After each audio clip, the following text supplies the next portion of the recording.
Hello guys, in today's video I'm going to show you how to add a bank account to your ByBit account. This tutorial is quick and simple, so make sure to subscribe to the channel before we dive into, and also I'm going to leave a link to ByBit for you to sign up and get a really big bonus in the description below. Now, if you want to go ahead and use and add your payment method and bank to your P2P trading account, you want to choose P2P trading now.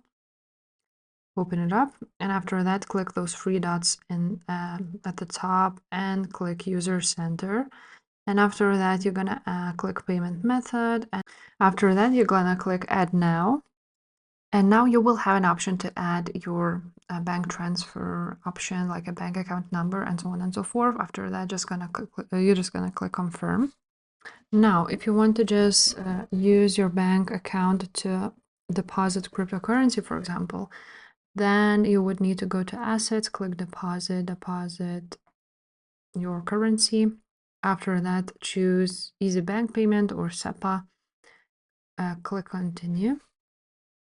And after that, you will need to choose a bank country, bank name, and your IBAN. And that's basically it. That's how you add your bank account here. If this video was helpful, guys, make sure to subscribe, and I will see you next time. Bye.